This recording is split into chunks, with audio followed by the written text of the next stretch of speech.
नमस्कार दोस्तों, मैं दिलीप कुमार आप सबको अपने इस यूट्यूब चैनल में स्वागत करता हूं। देखिए दोस्तों, आप लोग को मैं एक बात बता दूं कि अपने इस चैनल पर लगातार अभी बिहार पुलिस का सेट लगातार चला रहे हैं। ठीक है, बिहार पुलिस का सेट जो कि मेरे पास प्लेटफॉर्म का सेट पड़ा हुआ है, प्लेटफॉर्म का सेट मैं आप लोगों को करा रहा हूं। ठीक है, तो प्लेटफॉर्म का सेट आप लोगों को पूरी तरीके से करवाएंगे, इसके लिए टेंशन नहीं लेना है।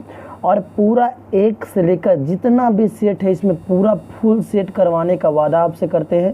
इसमें पहला सेट आप लोगों को करवा दिए हैं और दूसरा सेट के भी 50% क्वेश्चन करवा दिए। 50% क्वेश्चन आज करवाना था।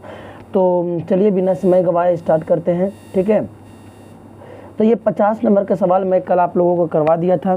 ठीक है, 50 नंबर वाला सवाल जो था वो मैं आप लोग करवा दिया था, आज 51 से करवाना था। ऐसे मैं आपको बता दूं तो 50 नंबर का सवाल क्या था कि निम्नलिखित में से किस प्रकार के वन भारत में सर्वाधिक विद्यमान रहते हैं। तो ये उष्णकटिबंधीय शुष्क पतझड़ वन था, तो कल आपको करवा दिए थे।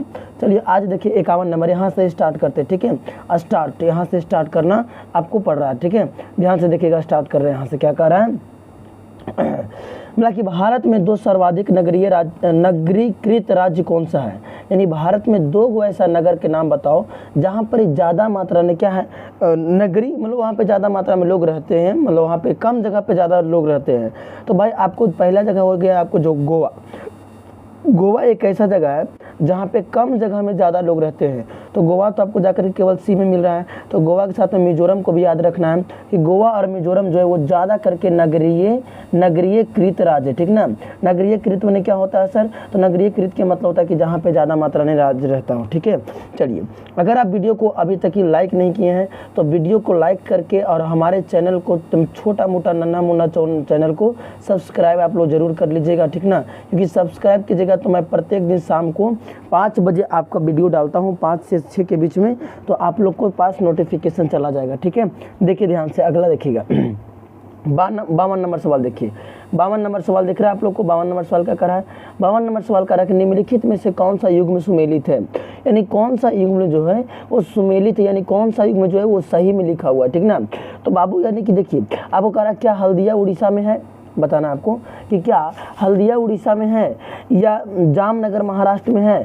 ये सब आपको बताना है कि क्या जामनगर महाराष्ट्र में है। ठीक है, तो मैं आपको पहले बता दूं, पहले आपको फ्रेश कर दूं, उसके बाद मैं आपको बताऊंगा कुछ। ठीक है, पहले आपको बता दूं कि हल्दिया कहाँ है। ठीक है सर, हल्दिया है कहाँ, सवाल दीजिए, मैं उसके बाद पकड़ लूँगा खुद में खुद कि कौन सा कहाँ है कौन सा ये नहीं है। तो हल्दिया जो है बबुआ वो पश्चिम बंगाल में, कहाँ है, वेस्ट बंगाल में। हल्दिया कहाँ है, पश्चिम बंगाल में। ठीक है, आप नाम याद रखिएगा। ठीक है, जामनगर कहाँ है, जामनगर कहाँ है जरा बताना आप लोग। जामनगर जो है वो है गुजरात में। कहाँ है बबुआ, गुजरात में। ठीक है, अगला है नुमालीगढ़, है ना। अगला कहाँ है, सी में कहाँ है, नुमालीगढ़। तो नुमालीगढ़ जो है वो नुमालीगढ़ जो है बबुआ वो नुमालीगढ़ कहाँ है, असम में है। कहाँ है नुमालीगढ़, असम में है। और अगला जो है आपको पनानगुड़ी, ये पनानगुड़ी आपका तमिलनाडु में। तो जो कि डी वाला आपका सही था। ठीक है, आपको जो डी वाला यहाँ पे दिख रहा था, डी वाला जो आंसर वो बिल्कुल सही था। ठीक ना, जो पनानगुड़ी था वो आपको जा करके तमिलनाडु में है। और बाकी हल्दिया कहाँ है, तो हल्दिया वेस्ट बंगाल, आपको याद रखना। जामनगर कहाँ है, गुजरात में। हल्दिया कहाँ है, वेस्ट बंगाल। जामनगर कहाँ है, गुजरात में। और नुमालीगढ़ कहाँ है, तो असम में। ठीक है, चलिए बहुत खूब, अगले चलते हैं आप लोग को।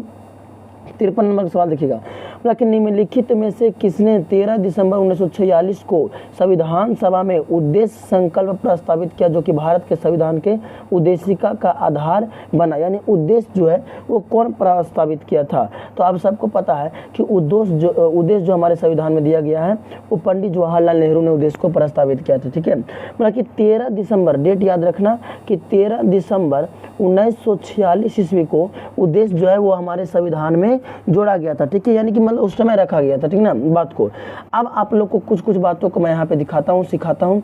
इसमें समिति बनाई गई थी। ठीक है, और कुछ समितियाँ हम लोग के लिए बहुत इंपॉर्टेंट है। जैसे बात करते हैं कि प्रारूप जो समिति है, प्रारूप समिति के अध्यक्ष कौन था, प्रारूप समिति के अध्यक्ष कौन था, बता सकते हैं आप लोग, प्रारूप समिति के अध्यक्ष कौन था। ठीक है, अगला नियमन समिति के अध्यक्ष कौन था, नियमन, आप लोग को सब याद रखना है कि नियमन समिति के अध्यक्ष कौन था सर, है ना। देखिए ये दोनों का आप लोग को बताना जरूरी है। आइए इसमें से ज़्यादा इम्पोर्टेंट आपका ये वाला सवाल है, हार्मनी।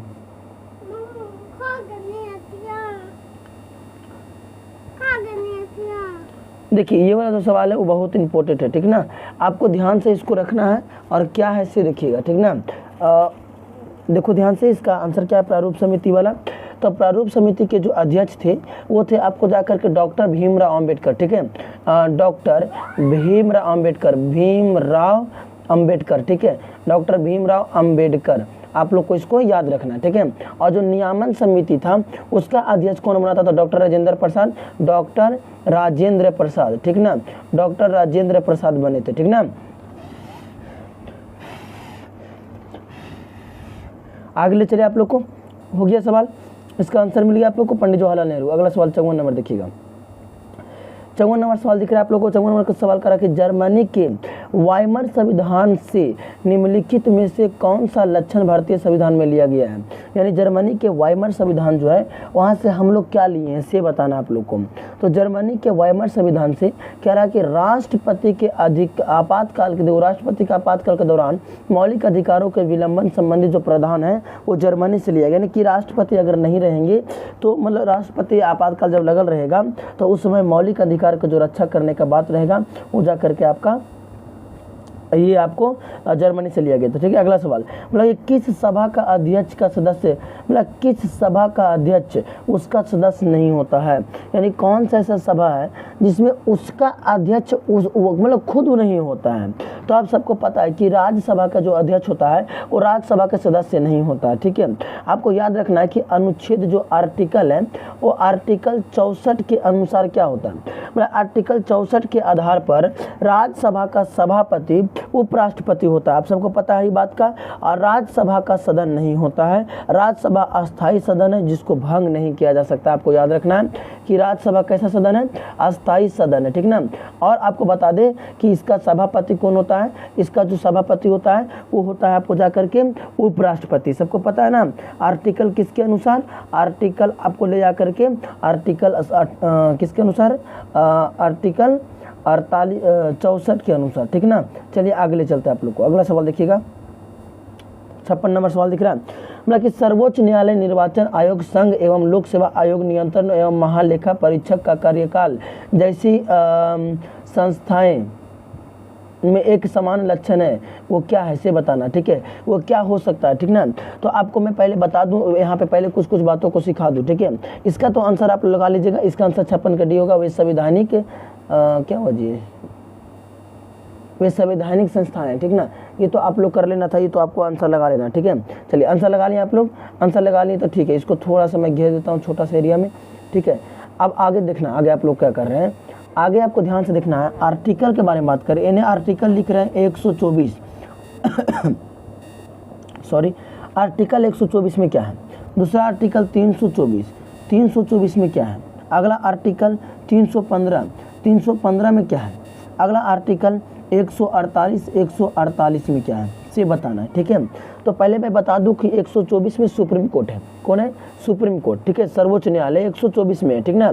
और दूसरा 324 है जिसको में है निर्वाचन आयोग। कौन है, निर्वाचन आयोग, निर्वाचन आयोग याद रहेगा, निर्वाचन आयोग। ठीक है, चलिए आगे ले चलते हैं। 315 में कौन है, तो संघ लोक सेवा यानी कि यूपीएससी जो है, यूपीएससी जो भारत के सबसे प्रतिष्ठित एग्जाम होती है, वो यूपीएससी की एग्जाम वो इसी में कंडक्ट होता है, 315 के तहत होता है। 148 में क्या है, तो नियंत्रण एवं महालेखा परीक्षक है। जो नियंत्रक है, जो नियंत्रक एवं महालेखा परीक्षक है वो किस में है, तो 148 में। ठीक है, एक बार फटाफट रिवाइज कीजिए आप लोग इसको जल्दी से जल्दी। क्या बोल रहे हैं, 124 में क्या है, सुप्रीम कोर्ट। 124 में क्या है, सुप्रीम कोर्ट।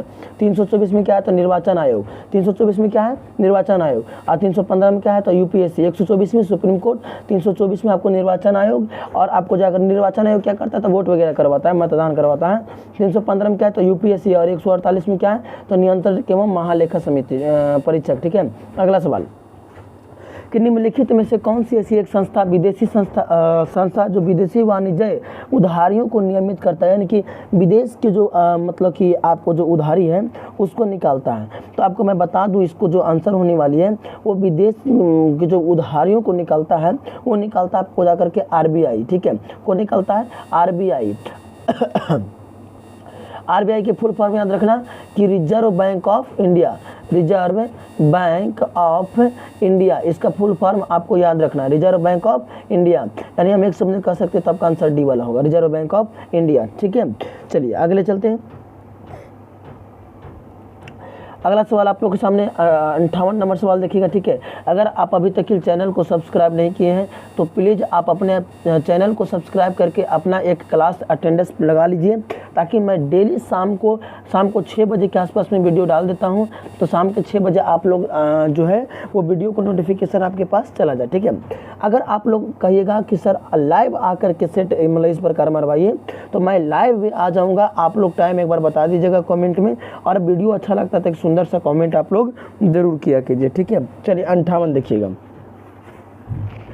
बोला कि इको मार्क किसी उत्पादन पर दिए गए उसके प्रमाण का चिन्ह होता है कि वह उत्पादन कैसा है। ठीक है, तो ये जाकर के इको मान जो है वो पर्यावरण दृष्टि से अनुकूल होती है, वैसे जगह पर इसको मतलब कि चिन्हित करना जाता है। ठीक है, यानी कि पर्यावरण से संबंधित अगर कोई चीज़ रहेगा तो उस पर अगर मार्क लगाना है तो उसके मार्क को कहते हैं इको मार्क्स। जैसे आप सबको पता है कि हॉल मार्क सबको पता है, हॉल मार्क सबको पता है ना, हॉल मार्क्स है ना।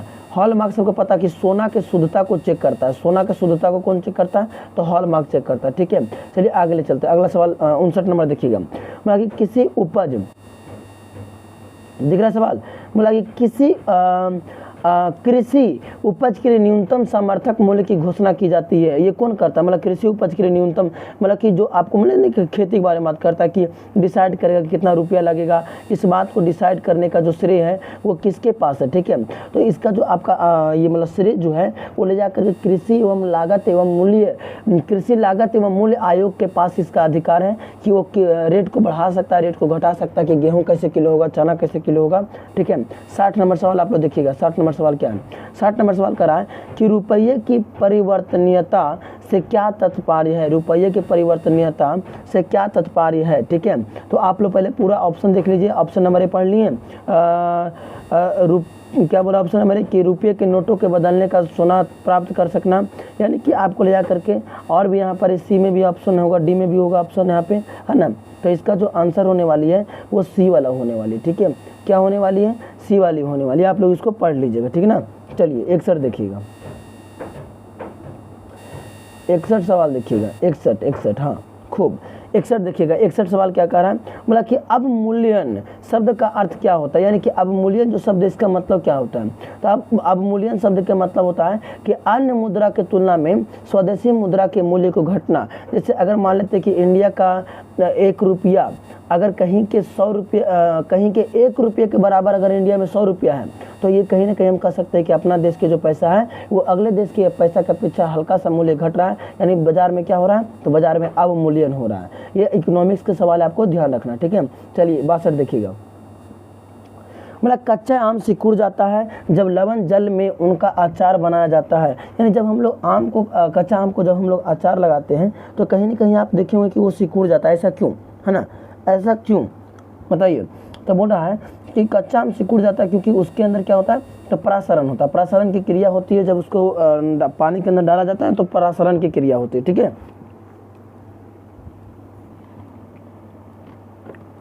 आगे ले चले, चलिए आगे ले चलते हैं। 63 नंबर सवाल देखिएगा। अगला देखिए 63 नंबर क्या कह रहा है, ध्यान से देखिए। 63 नंबर सवाल क्या कह रहा है, लेकिन निम्नलिखित कथनों में से कौन सा एक कथन जो है वो सही नहीं है। निम्नलिखित में से कौन सा कथन एक सही नहीं है। अगला देखते हैं, हाइड्रोजन एक तत्व है, बिल्कुल है। हाइड्रोजन एक तत्व, बिल्कुल ये सही है। अगला, हाइड्रोजन सबसे हल्का, बिल्कुल है, हाइड्रोजन सबसे हल्का तत्व है। हाइड्रोजन के कोई समस्थानिक नहीं, वे गधा कहीं के नहीं होते हैं, होते हैं समस्थानिक। कौन कह दिया नहीं होता है, हाइड्रोजन के समस्थानिक होते हैं, ठीक है। चलिए आगे ले चलते हैं, वही गलत था, उसमें गलत पहचानना था, ठीक ना। अगला बोला कि ब्रायोफास्ट प्रकाश संश्लेषी होते हैं, परंतु उनमें संवहनीय उत्तक और वास्तविक जड़ें नहीं होती हैं। इस विशेषता के कारण वे निम्नलिखित में से किसके सदृश होते हैं से बताना है, ठीक है। चलिए बताते हैं आपको इसका आंसर क्या होगा, पहले आप लोग बताइएगा, ठीक ना। तो इसका जो आंसर होगा वो सहीवाल होगा। क्या होगा, शैवाल होगा। यानी ये बोला कि कौन सा ऐसा पौधा है जिसका जड़ नहीं होता है तो वो शैवाल होता है। ठीक है, चलिए आगे ले चलते हैं, आप सबको आगे बताते हैं क्या होगा नहीं होगा। सिर्फ अगला सवाल देखिएगा 65 नंबर। अगर आप चैनल पर नए हैं तो चैनल को सब्सक्राइब जरूर कर लो, क्योंकि सब्सक्राइब कर ले रहिएगा तो आपको जो भी मेरे चैनल पे नया नया वीडियो डालेंगे उसका नोटिफिकेशन आपके पास चला जाएगा। ठीक है, तो कंजूस मत बनिए मेरे भाई, चैनल को सब्सक्राइब करके वीडियो को लाइक जरूर कर लिया करिए। आप सब वीडियो को देखते हैं बहुत बच्चे, लेकिन चैनल को सब्सक्राइब सभी नहीं करते हैं। ठीक है, जल्दी सब्सक्राइब करके 1 के कम से कम पूरा कर दो सब्सक्राइबर, ताकि हम भी कुछ ज़रा 2-4-10 रुपया मतलब इनकम कर ले, ताकि उसको आप ही लोग के पढ़ाई के पीछे लगाया जाए। ठीक है, चलिए आगे ले चलते हैं। 65 नंबर के जो सवाल है वो क्या कह रहा है, ध्यान से देखिएगा। 65 नंबर सवाल क्या कह रहा है, बोला कि निम्नलिखित में से कौन सा एक कोशिकांग कोशिकीय श्वसन के लिए उत्तरदायित्व है। कोशिकीय श्वसन के लिए भाई, तो एटीपी कहाँ, जो कोशिका जो उदर गृह जिसको कहा जाता है वो माइटोकॉन्ड्रिया को कहा जाता है। ठीक है, यानी माइटोकॉन्ड्रिया को कोशिकीय श्वसन के लिए इसको जिम्मेदार ठहराया गया। ठीक है, अच्छा बताइए तो आत्महत्या की थैली किसको कहा गया है। आत्महत्या की थैली किसको कहा गया, आत्महत्या की थैली किसको कहा गया है, आत्महत्या की थैली किसको कहा गया बताना। तो ये जो कहा गया है वो लाइसोसोम को कहा गया। किसको कहा गया, लाइसोसोम को कहा गया। लाइसोसोम को आत्महत्या का थैली कहा गया, आपको ध्यान रखना। ठीक ना, चलिए आगे ले चलते हैं आप लोग को। अगला देखिएगा 66 नंबर क्वेश्चन देख लीजिए आप लोग। क्वेश्चन क्या कर रहा है, 66 नंबर सवाल कहा कर रहा है, बोला कि विटामिन और रोग के निम्नलिखित युग्मों में से कौन सा सही है ना। यानी कौन सा विटामिन, मतलब कि उस विटामिन की कमी से कौन सा रोग होता है। तो पहले आपको डिफाइन करते हैं विटामिन ए की कमी से क्या होता है। तो विटामिन ए की कमी से रतौंधी होता है। क्या होता है, रतौंधी होता है। विटामिन बी की कमी से क्या होता है, विटामिन बी की कमी से बेरी होता है। क्या होता है, बेरी होता है। अगला सवाल, विटामिन सी की कमी से क्या होता है, तो स्कर्वी की बीमारी होता है। कौन सा बीमारी होता है, स्कर्वी की बीमारी होता है। तो बोला कौन सा युग में सही सुमेलित है। तो ए में बोल रहा है कि रतौंधी होता है, लेकिन लिखा है रिकेटस, तो ये वाला तो गलत है। बी में होता है बेरी, लिखा है बेरी, हाँ एकदम सही है। सी में होता है स्कर्वी, होता है हाँ है, यानी 2 और 3, केवल 2-3 कहाँ है जी, केवल 2-3 देखो जाए। ठीक है, हो गया 2-3 आपका आंसर सही है। अगला देखिएगा, oh my god what a question, what question. इसको बताइए क्या होगा से, बताइए जल्दी क्या होगा से।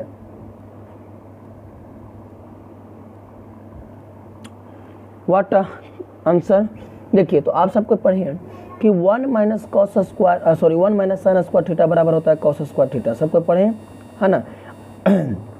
और भागा मतलब क्या होता है, बटा। अब 1 माइनस कॉस स्क्वायर थीटा का होता है, हाँ तो मैं क्या बता रहा था कि ये जो सवाल है 67 नंबर का सवाल, इसको बनाने के लिए सिखा रहे थे, कह रहे थे कि 1 माइनस साइन स्क्वायर थीटा का होता है कॉस स्क्वायर थीटा, पता है ना। चलिए, और भागा है इसका मतलब बटा होता है, और 1 माइनस कॉस स्क्वायर थीटा का होता है साइन स्क्वायर थीटा। ठीक है, और ये टोटल पर रूट है तो टोटल पर रूट कर देंगे। और कॉस स्क्वायर थीटा बटा साइन स्क्वायर थीटा का आप सबको फार्मूला याद होना चाहिए, कॉट स्क्वायर थीटा होता है, और रूट चढ़ा देंगे तो स्क्वायर से रूट कट जाएगा, यानी फाइनली जो मेरा आंसर निकल के आएगा वो आएगा कॉट थीटा। यानी कॉट थीटा ऑप्शन नंबर कहाँ है जी, cot theta option number A में है। ठीक है, चलिए अगले चलते हैं। अगला देखिएगा सवाल। ठीक है, चलिए ये सवाल आप लोग देखिए, 68 नंबर का सवाल देखिएगा। 68 नंबर का सवाल थोड़ा सा लंबा जाएगा, आप लोग को मैं हिंस कर देता हूँ। ठीक है, 68 नंबर सवाल बनाने के लिए थोड़ा सा लंबा जगह जाएगा, इसलिए आपको आंसर बस इसका निकाल कर दे देते हैं ए और बी। ठीक है, ऐसे मत समझना कि मतलब कि सर बना नहीं रहे क्यों, उसका आंसर लंबा जाएगा। ठीक है, अगला सवाल देखिए क्या रहा है, शब्द डिस्टेंस के अक्षरों को अलग अलग कितनी तरह से क्रमबद्ध किया जा सकता है और सभी स्वर साथ साथ आए। यानी ऐसा आपको बताना है कि कितने तरीके से मतलब उसको किया जा सकता है अलग अलग तोड़ करके। ठीक है, तो इसको आपको बताना है कि कितने तरीके से किया जा सकता है, इसे बताना आपको। ठीक है, तो ये आपको जो पता है किस प्रकार से कर सकते हैं, पता है इसमें आपको 6 के फैक्टोरियल और 3 के फैक्टोरियल तोड़ना पड़ेगा, और 6 के जब फैक्टोरियल तोड़ेगा तो आएगा 720, और 3 का फैक्टोरियल तोड़ेगा तो आपको आएगा कितना 6, और 720 गुने 6 करेगा तो मिलेगा जाकर के 4320। कितना आएगा 4320, और 4320 ऑप्शन नंबर का है जी 4320, हाँ ये का जहाँ है 4320। ठीक है, अगला बोला कि एक पासे, जो बोला यदि एक पासे को 18 बार फेंका जाए तो कितने बार 2 आने की संभावना है। ठीक है। तो आप सबको पता है कि जब 18 एक बार देखो, एक पासे को एक बार फेंकेगा तो कितना पासा, मैंने समझते हो, पासा में होता है लूडो छक्का वाला जो गट्टी होता है ना वो, तो एक पासा में कितना आ सकता है, 1 2 3 4 5 इस प्रकार से आ सकता है, 6 आ सकता है। तो बोला पहले एक बार फेंकेंगे तो कितना बोला है, पहले अगर एक बार फेंकेंगे तो 2 आने की संभावना क्या है, 2 हो सकता है। भाई सबको पता है कि 2 जो होता है वो पी बराबर होता है एन ई बटा एन एस, सबको मालूम है पी बराबर एन ई बटा एन एस। जरा में एन ई जो है जिसके बारे में बोला था, एक बार फेंकेंगे तो 2 आने की संभावना एक ही बार आएगा, और टोटल कितना होता है 6, ठीक है। तो जब एक बार में 1/6 चांस है तो आपको कहा 18 बार फेंकना है, तो 18 से गुना कर दो ना, तो 6 3 18, 3 में 1 से करेंगे तो 3 बार आने के चांस है, यानी ऑप्शन नंबर बी, ठीक है। अगला सवाल देखिएगा, इसका आंसर बताना है कि 3 + 4 क्या 3 + 4i का संयुग्म क्या होगा। 3 + 4i का संयुग्म क्या, संयुग्म मैंने क्या होता है, बस उसका जस्ट माइनस कर दो, बस यही हो जाएगा आपका, ठीक है। चलिए ठीक है, आगे ले चलते हैं आप लोग को। अगला सवाल देखिएगा, अगर आप लोग चैनल पे नए हैं तो चैनल को सब्सक्राइब करके बेल आइकन जरूर दबा लीजिए, जिससे आपको जो भी मैं वीडियो डालूँ आपके पास नोटिफिकेशन चला जाए, ठीक है। चलिए आगे देखिएगा, इसका आंसर क्या होगा, बोला कि नीचे दी गई संख्याओं में से किसका वर्गमूल परिमेय होगा, किसका वर्गमूल निकालने पर परिमेय होगा। तो जो संख्या परिमेय रहती है उस संख्या का वर्गमूल भी परिमेय होगा। जैसे 576 का वर्गमूल निकालेगा तो 24, यही तो परिमेय है जी, दुनिया का चेक करने जाए। अगला, एक खोखले बेलनाकार डब्बे और एक गोलाकार गेंद की त्रिज्या और ऊंचाई बराबर है, लेकिन तो बेलन के भीतरी सतह का क्षेत्रफल और गेंदे के संपूर्ण पृष्ठ का क्षेत्रफल का अनुपात क्या होगा। ये आपको ज़्यादा थोड़ा सा लंबा जाने की संभावनाएं हैं, बस आपको याद रखना है कि गोला का वक्र पृष्ठीय क्षेत्रफल होता है 4πr² और अनुपात निकालना है, और इसका भी आपको जाकर क्या होता है उसको भी निकालेगा तो 2πr/h, और 2πr में अगर h से गुना करिएगा सब कुछ तो आपको देवे किया था 4πr², इसका भी हो जाएगा, काट दीजिएगा तो 1:1 मिल जाएगा। 1:1 आपको कहूँ है, 1:1 कहीं पे है आपका, और 1:1 कहने का मतलब एक ही होता है, ठीक ना। चलिए आगे लेके चलते हैं, इसको देखिए क्या बोल रहा है, बोला कि एक वृत्त 5 7 6 6 और 2 - 2 बिंदुओं से होकर गुजरता है तो उसका केंद्र क्या होगा, यानी उसका केंद्र क्या हो सकता है। भाई बहुत लंबा सवाल है, लेकिन फिर भी आपका आंसर जो होगा वो 2 और 3 होगा, ठीक ना। आपका आंसर जो बता दिए। देखिए अगला 75 नंबर सवाल, इसका माध्य या बहुलक बताइए, माध्य या बहुलक बताइए। देखिए माध्य, पहले बहुलक निकालिए, बहुलक के मतलब क्या होता है कि जो बेर बेर हुलकता हो बहुलक कहलाता है। तो पहले हम देखिए कौन से नंबर जो ज़्यादा बार आया, एक कितना बार आया था, 1 2 3 4 5 बार एक आया है, 9 कितना बार, तो 1 2 3 4 बार 9 आया है, तो 9 तो संभावनाएं कम बन गई है। एक आपको जाकर के 5 बार आया, एक, ठीक है, 1 2 3 4 5 बार, और कुछ 2 भी रिपीट हुआ, 1 2 3 बार, यानी कहीं ना कहीं आपको बहुलक जो है वो एक होने के चांस है। अब बना बात कि सर 4 या 5, 4 या 5, ठीक ना, 4 या 5, तो 4 या 5 यानी माध्य चेक करने के लिए सबको जोड़ो, सब जितना है सबको जोड़ो, ठीक है। तो सबको अगर 1 से जोड़ेगा तो आएगा 56, कितना आएगा 56 आएगा। और अगर हम 56 को अगर 14 से भागा करते हैं तो 14 चौके 56 कितना आएगा 4, यानी 4 और 1, आज समझ में कितना आ गया, 4 और 1, ठीक है। चलिए आगे देखिएगा, अगला सवाल क्या कह रहा है 76 नंबर देखिएगा, बोला खेत है जहाँ धान की बहती नहीं नदी, यह उक्ति, यह किसकी उक्ति है, मतलब ये जो बात है वो किसने बताया था, ये जीवनंदन दास ने बताए थे। जीवनंदन दास जी बताए थे कि जो जहाँ खेत है जहाँ धान के बसती नदी, इस प्रकार से बताए थे, वो कौन, वही बताया था। अगला, जनता हाँ मिट्टी की अबोध मूर्ति वही, यह किसकी है, यानी यह अब सिंहासन खाली करो अब जनता आती है उसमें से है, और इसका जो लेखक है आपको जा करके वो कौन है, सुमित्रानंद पंत है, हमको तो लगता है यही है, सुमित्रानंद पंत होना चाहिए 77 के, नहीं जी रामधारी से दिनकर होना चाहिए, सुमित्रानंद पंत नहीं रामधारी से दिनकर होगा, ठीक है। चलिए आगे चलते हैं, आप सबको रामधारी से दिनकर होगा, सॉरी। अगला सवाल, सुमित्रानंद पंत किस प्रवृत्ति के कवि हैं, जो सुमित्रानंद पंत है वो किस प्रवृत्ति के कवि हैं, तो आप सबको पता है, और सबको पता नहीं भी है तो मैं बताता हूँ कि छायावादी कवि है। कैसा कवि है, ये छायावादी कवि है, ठीक है। अगला सवाल, मतलब बसन शब्द का अर्थ क्या होता है, बसन, बसन शब्द का अर्थ क्या होता है, तो बसन का अर्थ होता है वस्त्र, क्या होता है, वस्त्र होता है। गुड, बहुत अच्छा। 80 नंबर देखिए, हजारी प्रसाद द्विवेदी का जन्म कहाँ हुआ था। 80 नंबर सवाल जो है कर हजारी प्रसाद द्विवेदी का जन्म कहाँ हुआ था। तो इनका हजारी प्रसाद द्विवेदी का जन्म जो है वो 1907 ईस्वी में आपको जा करके पता है कि छपरा बलिया उत्तर प्रदेश में हुआ था। कहाँ हुआ था, छपरा बलिया उत्तर प्रदेश में हुआ था। ठीक है, चलिए बहुत खूब, आगे चलते हैं आपको। अगला, सोल्डर किस धातु का मिश्रण है। जो सोल्डर बनता है वो किसके किसके मिश्रण का बना होता है। तो टीन और लेड को अगर मिलाइएगा तो सोल्डर बनेगा, जो सोल्डिंग करने वाला होता है ना वो।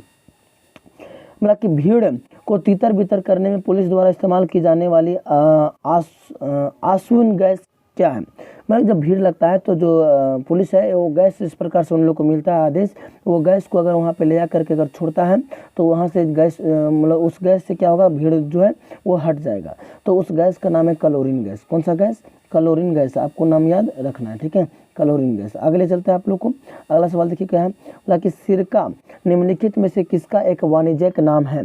सिरका जो है किसका नाम है। ठीक है, तो भाई सिरका जो है एसिटिक अम्ल का ही नाम होगा। ठीक है, सिरका जो है एसिटिक अम्ल का ही नाम है। 84 में देखिएगा, निम्नलिखित में से उस कण का नाम बताइए जिसका कि श्रृंखला अभिक्रिया के लिए यूरेनियम के विखंडन के दौरान बन रहा हो, मतलब के दौरान बना रहना अनिवार्य है। ठीक है, तो आपको 84 में जो आपका आंसर मिलेगा वो मिलेगा न्यूट्रॉन को। क्या, न्यूट्रॉन को मिलने वाला। ठीक है, किसको मिलेगा, न्यूट्रॉन के मिलेगा। अगला सवाल बोला कि घरेलू खाना पकाने के लिए कौन सा गैस मतलब कि ये उपयोग में लिया जाता है।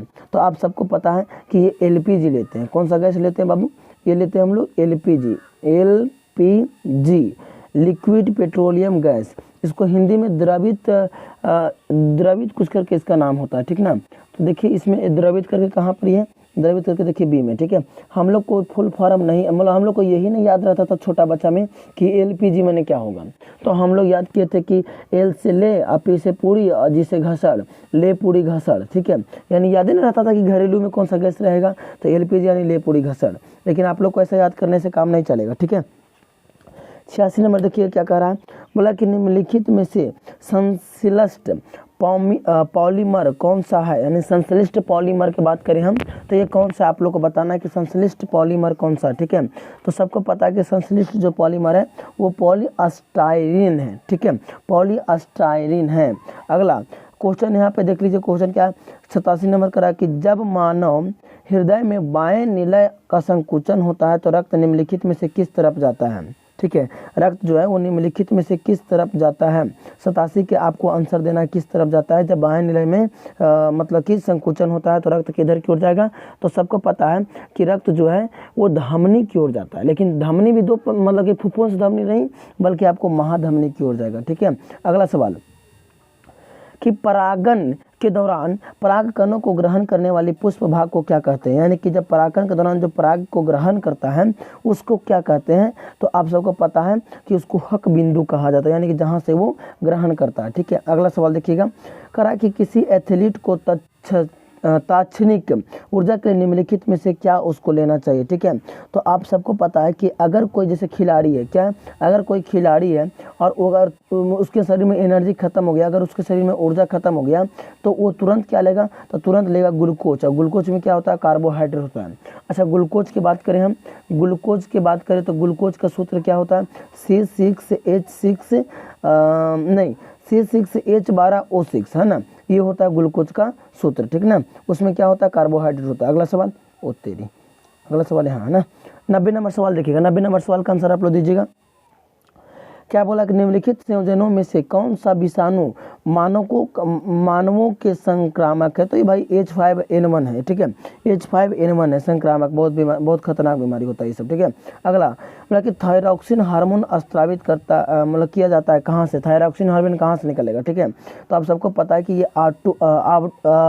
आवटु ग्रंथि से थायरॉक्सिन हार्मोन निकलता है। ठीक है, चलिए इसको थायराइड ग्लैंड भी इसको कहा जाता है। ठीक ना, चलिए अगला देखिएगा। अगला सवाल क्या क्या, 92 नंबर, मतलब खाद्य पदार्थों के परिरक्षण के लिए प्रयोग में लाए जाने वाले रासायनिक को क्या कहते हैं। खाद्य पदार्थ को परिरक्षण के लिए प्रयोग में लाए जाने वाले क्या कहते हैं, तो सोडियम बेंजोएट कहा जाता है, सोडियम बेंजोएट। 93 का देखिएगा, 93 नंबर सवाल देखिए क्या कह रहा है, बोला कि व्यावसायिक बैंक का मुख्य कार्य, जो व्यावसायिक बैंक है उसका मुख्य कार्य क्या होता है। तो वो ग्राहकों का जमा स्वीकार करता है, ठीक है। ऋण ऋण तथा अग्रिम देना, हाँ ये भी सही है, यानी कि ए और बी दोनों सही है, ठीक है, ए और बी दोनों सही है। अगला सवाल देखिएगा 94 के देखिए, बोला वैश्वीकरण से बिहार के किस उद्योग को प्रोत्साहन मिला। जो वैश्वीकरण आया था उससे बिहार को किस, तो ये पर्यटन को मिला था, ठीक ना, किसको मिला है, तो ये पर्यटन को, उद्योग को बढ़ावा मिला बिहार में, ठीक है। अगला 95 को, देखिए भाई पर्यटन का तो बढ़ावा हम जानते हैं, हम लोग सबको जानते हैं कितना मिला है, लेकिन क्या करें, जो रहेगा वही पढ़ाएंगे आंसर। देखिए 95 क्या कह रहा है, 95 के आपको ले जाके कह रहा है कि बाजार के नियम का प्रतिपादन किया जाता है। भाई ये जेबी से करता है, जेबी से, ठीक है। 96 देखिए, इंग्लिश से 96 से पूरा 96 कह रहा है कि there to error in your work, errors in your works, इसमें क्या होगा 96 में, ठीक है। तो ये इसमें पे आर लगेगा, देयर आर टू, यानी आर, देयर के बाद आर हमेशा उपयोग में आता है, सबको पता है, ठीक ना। अगला the colour of these houses white, यानी जो कलर है हाउस का, जो मकान का कलर है वो क्या है से बताना है। तो मकान के कलर दिखाना है हमको, तो इज हाउस, इज वाइट लगाना पड़ेगा आपको, ठीक है, कलर में वाइट लगाना पड़ेगा। अगला सवाल है, इसको ट्रांसलेट इनटू हिंदी करना है, कि the people of all religions live here, सभी धर्म के लोग रहते हैं, ठीक है। हेयर मैंने यहाँ तो लगाना पड़ेगा ना, यहाँ सभी धर्म के लोग रहते हैं, यहाँ रहते हैं सभी धर्म के लोग, नहीं भाई ऐसा थोड़ी होगा, यहाँ सभी धर्म के लोग रहते हैं। भाई ये दोनों कहीं ना कहीं तो सही है, ये दोनों कहीं ना कहीं सेम है।